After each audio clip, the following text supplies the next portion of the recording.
evidence suggests this. Viminacium was probably founded in the 1st century AD, at the beginning of the 1st century AD, as a military camp, a military stronghold, on confluence of river Mlava to river Danube. 2 Roman legions was in that military camp, 7th of Claudius and 4th of Flavius, approximately 7,000 to 8,000 soldiers, legionnaires. And their task was basically to defend Danube, that was the northern border of that part of Roman Empire. So the Romans fortified the Danube, made that defensive system. At the beginning, Viminacium was just a part of that wider picture.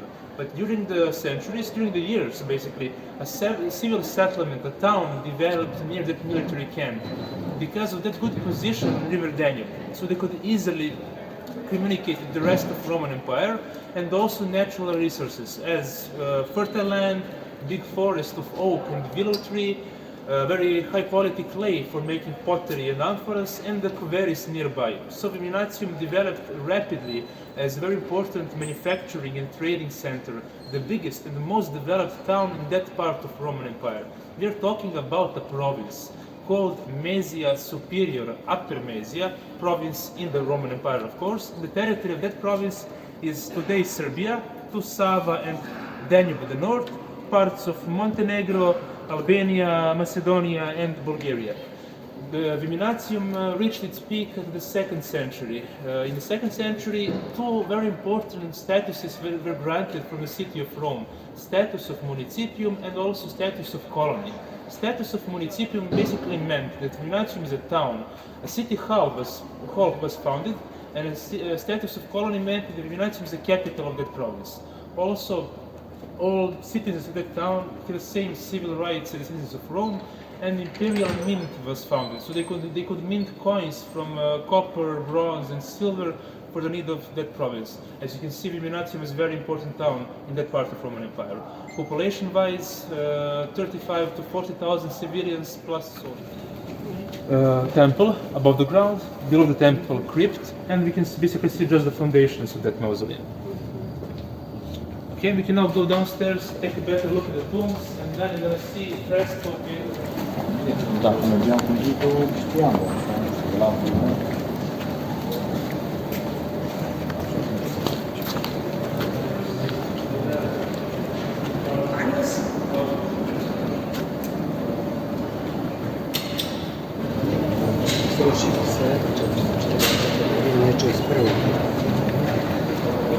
Aceste godine puni su totalno uništili.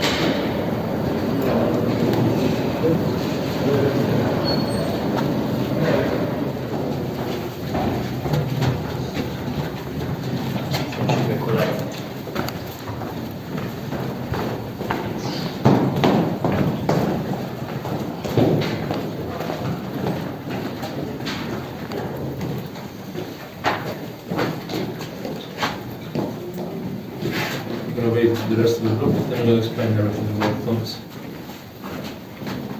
Of course, the 2 gods connected to Hades, and they're also depicting portraits of the person who's buried in the tomb. You can go 2 by 2, take a look at the frescoes, and then down the town. Who's gonna go first?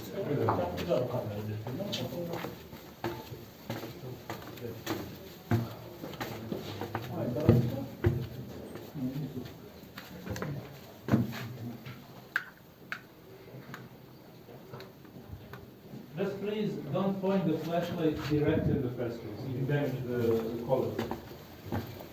So don't take photos of the frescoes.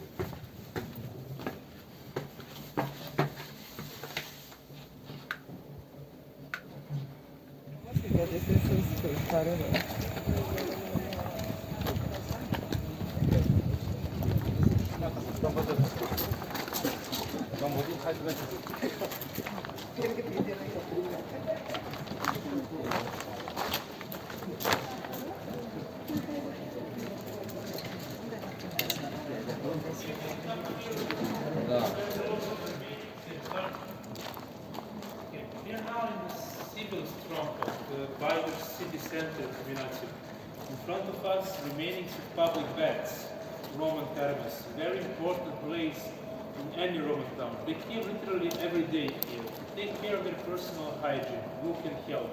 They came here to relax, enjoy their free time, place for Roman hedonism, and also place of a social life. Business meetings, political meetings, and basically just hanging out with your friends. Let me now explain, we can see here and how they enjoy the terrace. This is the place of the main entrance. On the left and the right, waiting rooms and dressing rooms. After that, they're going to this room in the square shape. That's the place they're paying a fee, ticket.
It's a town nearby.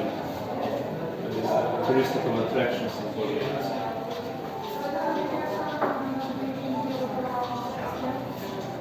Hai să bem și o cafea. Vrem? Da. Și apoi mai vedem. Oh, e foarte mare. Hai. Vrem mai mult?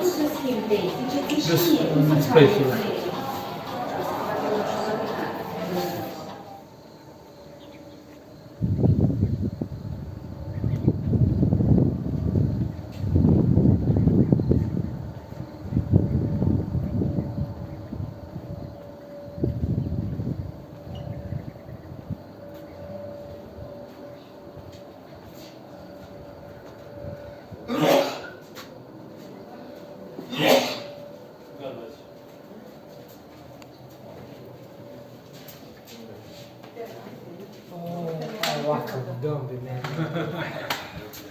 Ecco come la più.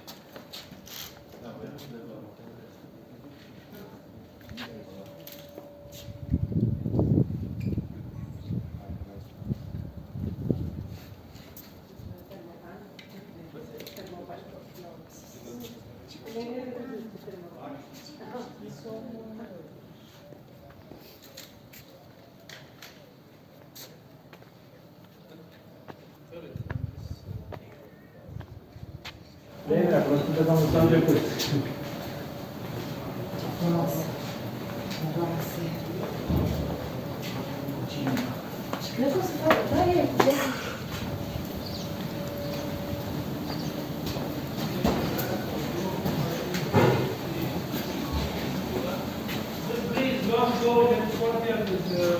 An example for this one was the villa discovered in Pompei in Italy. And this is how the summer villa, the summer house of a Roman officer, land or slave owner used to look like. The typical form of it is the inner courtyard called atrium, and then the hall face and the rooms on the side of that atrium. This kind of villa is called the Villa Rustica. And this is a scientific center of Viminacium. The group of 25 scientists are working on this model project, so we can find their private rooms here, workshops, labs, offices. In front of us is a museum, left from the museum library, and in this corner Roman restaurant. They're making authentic Roman cuisine in there by Roman recipes. So you can try Roman lunch or Roman dinner. You have to make reservations first. Interesting thing about their cuisine, aristocratic, wealthy people like to eat watermelon with black pepper. It's a very odd combination. You don't have to try it, I tried it. And the other thing is a sauce from the fermented fish called garum. How they're making garum? In a big amphora like this one. First they put a layer of sea salt, then sea fish and herbs, all the way to the top. They put the amphora on the sun for a month or two to get rotten and fermented. And there they're putting few drops in every meal. The smell of the sauce is something special. They tried to build that sauce here. and they make the combination and put it in amphora, and the housekeeper thought something got rotten and threw it away.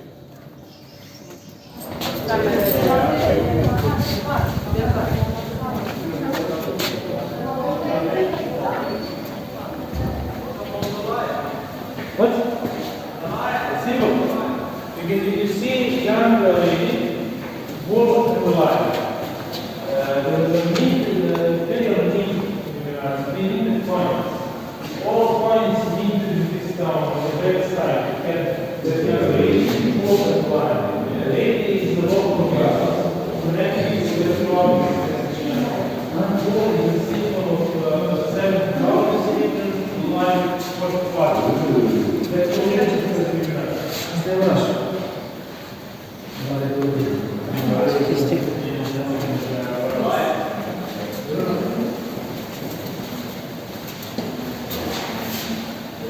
The Romanian vreo, currency, is alive. Asta e amfiteatrul de aici. Asta e amfiteatrul și de Kosovo.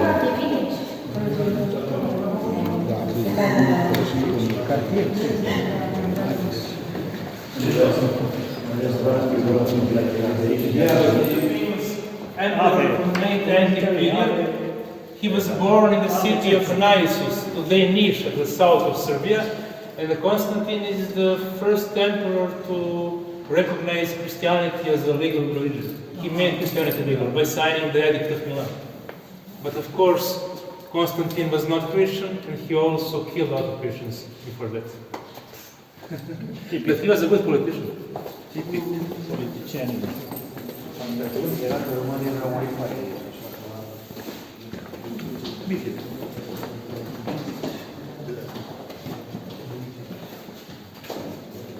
Țineți ochii. Lângă mine.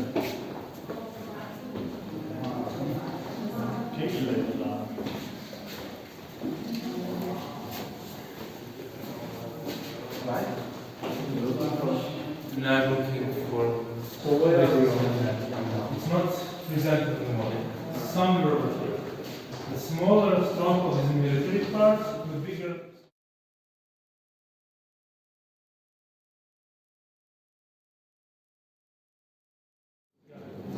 Big tubs, as you can see, parts from vertebrae, parts from skull, and bones from the neck.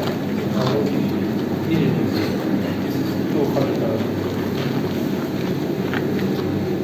Capetele ca să nu pară că se sparte din el.